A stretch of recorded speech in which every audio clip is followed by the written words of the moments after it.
going to talk a little bit about blades, carry, types of carry, where to carry, all that kind of stuff. Pretty much the difference is you have big versus small. So big knives are great if you're at long range. If you're in close range, big knives can be a problem. You can cut yourself, defensive wounds, all kinds of issues can be a problem. So that can be a hindrance to you. If you go small, then of course if someone's long range, you might have a problem, but getting in close. So something like this where you're looking at 2 to 4 inches, something where my hand can cover, this is good because I'm in nice and close, depending on what type of grip. And again, I'm not going to go too big of a tutorial here, but just kind of cover just a few different techniques. So if you're going to go forward grip, obviously the forward grip here versus my forward grip here is going to have a lot more reach, and have a lot more advantage as far as that goes. But whenever I start getting into close stuff, you can see where now I have problems with my hands, and I'm going to cut myself or maybe not cut myself depending on what it is. So that's kind of one thing that you want to look at. The second thing is the type of design that you have with the knife. So you'll notice on most of these knives that I have, again, I'm not going to do a product cover, but they're flat.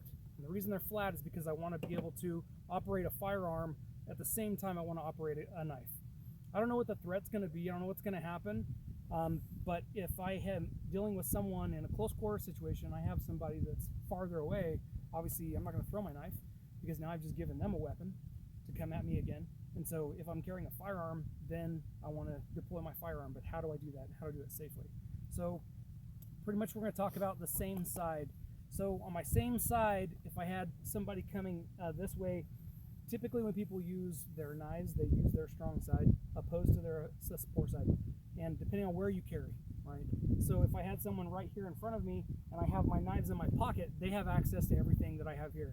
If I have in the back pocket, it's a little bit better. But then you have the problem of I'm putting my weapon towards my threat. My personal opinion on that is that your fighting stance is going to be the fighting stance you're going to fight in. You're not going to have one stance for this, another stance for that, whatever else. So I'm not going to constantly train myself that my threat's here and my weapon's constantly always away. I was working a little while ago with someone who was doing firearms disarm, and he was the instructor, and he was great at it, loved it, talked about the 21-foot drill. He went to court one day, he opened up the door to get out, and the plaintiff came right into his face.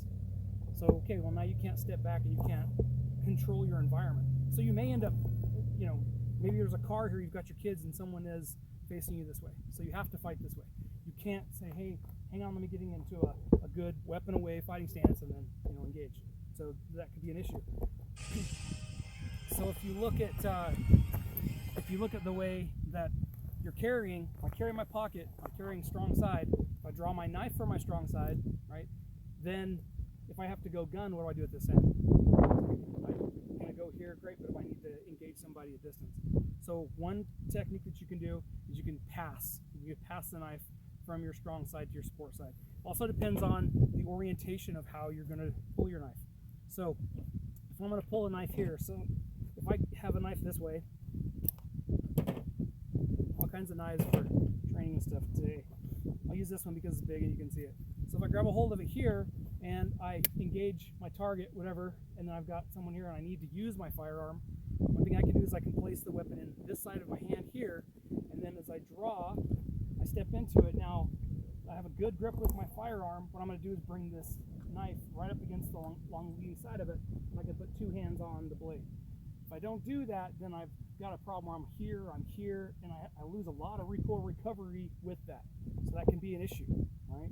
So that's if I'm going from that position. If I wanted to switch again, I'm going from here, then I would switch it and go into a reverse grip. Then as I draw my weapon, I'm here. Now if I need to, I can come to this position here and engage or move to this position here. Another problem that you have whenever you're dealing with blades and handguns is crossing yourself with the blade or crossing yourself with a handgun. You don't want to do either. You shoot yourself, you help the bad guy. So you want to be careful with that. So whether you're forward grip or whether you're reverse grip on strong side, those are some techniques that you can do. Again, I don't prefer to have the technique to where you're here and this is up underneath because you don't have much here. So anything that you can have to go here, the better off you are. Also, what about reloading? So if I have to draw my knife here on the same side, I go from here and I need to reload, how do I do that? Well, Pikita Tertia guys know we've got the Pikita fingers, right? So we've already got this figured out. So what we're going to do is basically bring this in, make sure you have a magazine, go from here, you've got your key fingers, go from there. If I need to, I can grab and put both hands here, and the whole purpose of this is I'm staying in the fight. I have a weapon towards my threat. If I'm moving, whatever the case may be, I'm never without a weapon at any point in time. Whether I drop my mag, save my mag, you know, we're not, this is a different video, we're not talking about that. But one thing I would recommend that you do is find a knife that you feel comfortable with being able to switch the grips. However it is, you know, whatever it is that you're going from here, so you can switch to your strong side, to your support side. All right, so that's all strong side. Now again, if I were to do this course, I would basically say, you know what, here's your knife, okay? You're using the pin. That way if you cut yourself or stab yourself, it's not gonna be that bad. Then you go from your knife to your trainer. Then from your trainer, then go live blade. And that should be the progression that you use when you're doing this on the range, because you need to actually be able to fire the gun and get shots on target and all that good stuff. Now what if I'm doing support side? So typically this is what you want to do. You want to have the support side blade. So we talked about covering on the strong side. Okay, well I move this away and now I've got my knives and my guns, everything on this side. But what about my support side? Support side is great. It's fantastic for flashlights, whatnot. Whenever I grab my weapon, I can grab a flashlight and I can grab my weapon at the same time. So that makes a lot of sense, as opposed to just working with my strong side.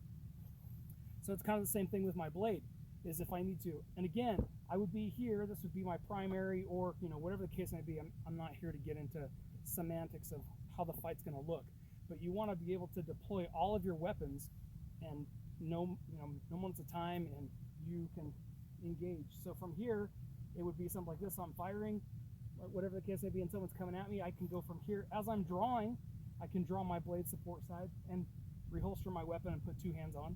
So that can be the option. Or if I need to go from here, another option I can have.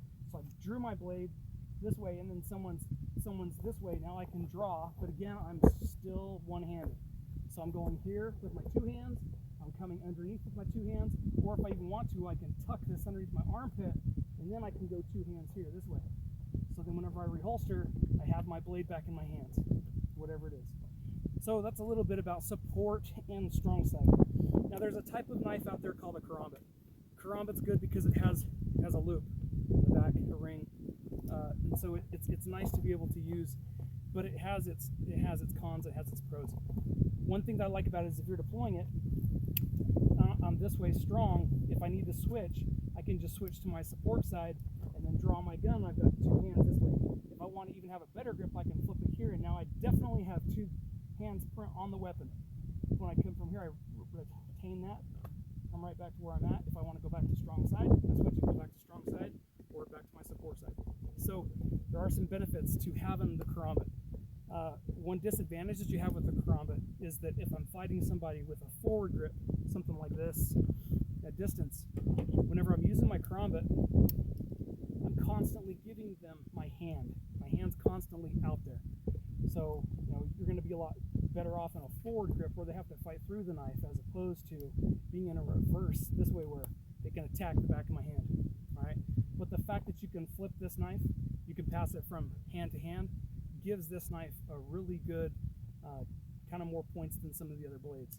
So it kind of really depends on what type of knife you carry, whether it be a fixed knife, whether it be a folder, carrying appendix, carrying on the small of the back, on the pockets, whatever you carry, play with it, have fun with it, but be able to feel comfortable with.